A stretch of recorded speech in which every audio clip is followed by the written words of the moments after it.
Bonjour. En collaboration avec le Comité consultatif des locataires et propriétaires, le CCLP, les habitations sociales du Romans-Pays présentent des vidéos informatives sur différents thèmes, notamment sur ces organes d'administration que sont l'organe d'administration anciennement dénommé le Conseil d'administration et le Comité d'attribution. Aujourd'hui, si vous le permettez, entrons dans les coulisses de ce comité d'attribution et examinons ensemble quelle est sa composition, comment fonctionne-t-il et quelles sont ses compétences. Il existe un comité d'attribution dans chaque société de logement service public, c'est une obligation.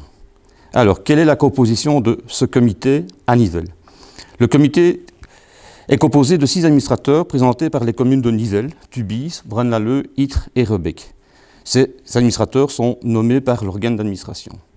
Il y a également 2 travailleurs sociaux indépendants, le commissaire de la Société Wallonne du Logement désigné auprès des habitations sociales du Romans-Pays, et enfin le directeur gérant de la société qui peut se faire assister de tout membre du personnel de la société moyennant l'accord du comité. Le comité d'attribution se réunit en moyenne 1 fois par mois. Sa mission, qui est exclusive, est d'attribuer les logements disponibles aux candidats locataires dans le strict respect de la législation. Il lui incombe également de se prononcer dans d'autres dossiers, tels les demandes de mutation dans les 3 premières années d'occupation, les cas de force majeure d'urgence, de cohésion sociale et les dérogations au nombre de chambres. Chaque décision dans ces matières intervient après une analyse complète et approfondie de chaque dossier.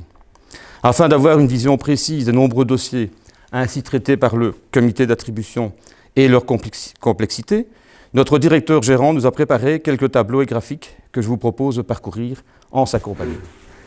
Merci, Monsieur le Président. Donc, quelques chiffres par rapport aux candidats locataires et au comité d'attribution du Romans-Pays.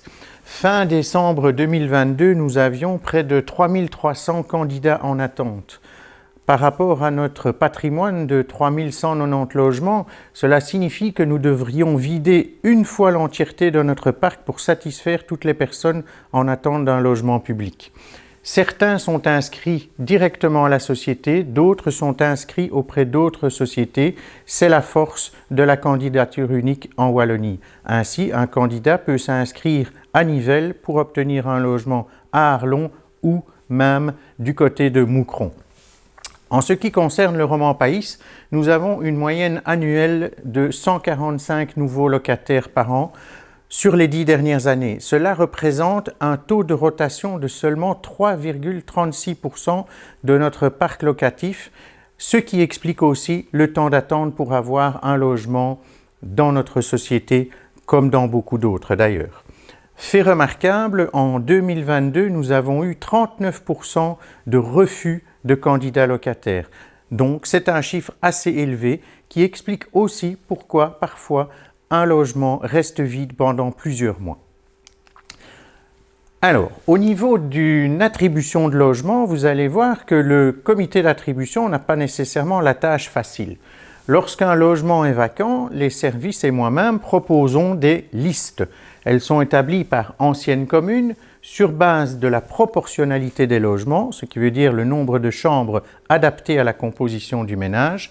Nous sommes également attentifs à attribuer à des candidats PMR, personnes à mobilité réduite, ou des personnes seniors. Ce sont là des logements adaptés pour des personnes plus âgées. Il y a aussi des listes par rapport à des articles 132, ce sont des logements que nous louons directement au CPS de nos communes affiliées, ou des décisions qui viendraient de la Chambre des recours de la Société Wallonne du Logement. Le comité a également des listes de mutation, des listes de dérogation et des listes de candidats. Vous voyez que le nombre de listes est assez important et donc même si on est premier de sa liste, ça ne veut pas dire pour autant que l'on aura le logement qui est disponible. Au niveau des listes de candidats, les listes sont établies sur base des revenus des candidats locataires. Ainsi, nous avons des plafonds à 15 000, 31 000, 48 000 euros. Ce sont ce qu'on appelle les revenus 1, revenu 2, revenu 3. Au-delà, on ne peut pas être candidat. En matière de désignation, dans ces listes de candidats externes, le comité doit aussi être attentif. 70% seront des désignations de candidats externes, 30% seront des mutations à l'intérieur même de la société. des locataires qui souhaitent un autre logement. Et cerise sur le gâteau pour les calculs faciles de notre comité d'attribution, dans les 70% de désignations extérieures, 50% minimum de candidats devront émarger à la catégorie 1 de revenus, à savoir ce qu'on appelle aussi les revenus précaires. Et donc, vous voyez que ce n'est pas facile, et même ce graphique explicatif montre la complexité pour le comité d'attribution au fil de l'année de pouvoir respecter l'ensemble des pourcentages. Comme déjà dit, 70% des candidats extérieurs, 30% des mutations. Et là, le calcul se fait sur base de la société en général, l'entièreté. Il y a les dérogations dont on a parlé, par exemple les décisions de la Chambre des recours, et donc ensuite on passe seulement au niveau communal pour faire d'autres pourcentages. Et donc les 50% de revenus précaires au niveau des désignations, ils sont ici. Ensuite, nous pouvons désigner des candidats de revenus 2 ou de revenus 3. Il y a aussi les listes concernant les urgences et les cohésions sociales. Vous voyez aussi que quand on dit que l'on peut avoir une dérogation, ces dérogations, elles ne sont pas énormes sur le pourcentage global. Sur une année, pour une société telle que le Roman Pays, en dérogation, urgence ou cohésion sociale, cela représente au maximum 1 ou 2 dossiers de candidature par an sur l'ensemble des désignations de la commune concernée. Et donc, le fait de dire « j'ai une dérogation » ne veut pas dire que vous aurez une désignation plus rapidement qu'un candidat extérieur. Vous voyez donc la complexité que le comité d'attribution a au fil des mois pour respecter l'ensemble des pourcentages qui sont repris dans un arrêté du gouvernement wallon qui date de 2007. Nous parlions tout à l'heure de proportionnalité.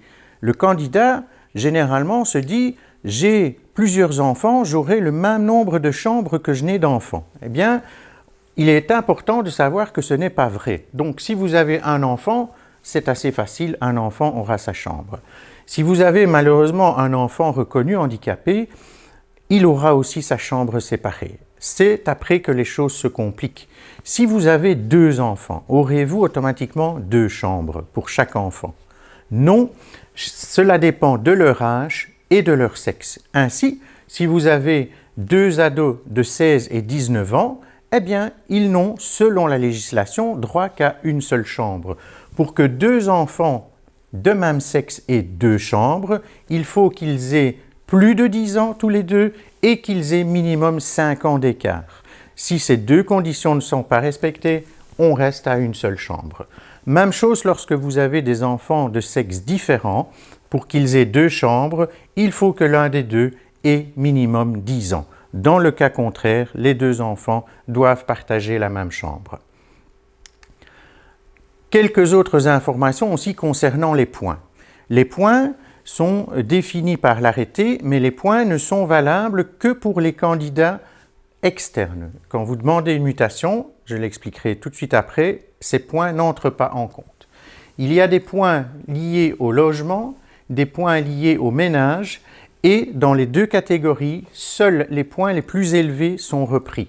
Si vous avez par exemple 2 priorités dans la catégorie ménage, imaginons violence conjugale et handicap, eh bien seuls les points liés à la violence conjugale seront comptabilisés. C'est également la législation qui le veut comme ça. Donc vous avez donc ces 2 catégories de points. Ensuite, chaque année, lorsque votre candidature a 1 an d'ancienneté, elle prend 1 point en plus avec un maximum de 6 points. Et donc, ces règles sont uniquement valables pour les candidats. Si maintenant vous souhaitez une mutation, la règle des points n'est pas valide. En matière de mutation, c'est uniquement l'ordre chronologique des candidatures qui est tenu en compte pour l'établissement des listes. Mais là encore, le comité d'attribution devra respecter un ordre de gradation dans ces listes. Ainsi, d'abord, le comité devra prendre les mutations proposées par la société, les mutations pour des personnes en sous-occupation, des mutations en suroccupation et enfin les mutations pour convenance personnelle. Et donc, dans ces listes de mutations, tant qu'une liste n'est pas vidée, on ne passe pas à la liste suivante. Cela explique aussi pourquoi même une mutation peut prendre du temps. Voilà en quelques mots ce qui régit le comité d'attribution et qui explique parfois qu'un candidat ou un locataire qui souhaite une mutation s'étonne de ne pas voir son dossier avancer très vite. On est face à une législation plus ancienne, mais très difficile à comprendre pour le candidat extérieur. Même au sein du comité d'attribution, il nous a fallu au départ plusieurs heures d'analyse de ce texte pour pouvoir fonctionner au mieux. Voilà, je vous remercie de votre attention et j'espère que cette petite présentation vous a permis de rentrer dans les coulisses du comité d'attribution. Merci.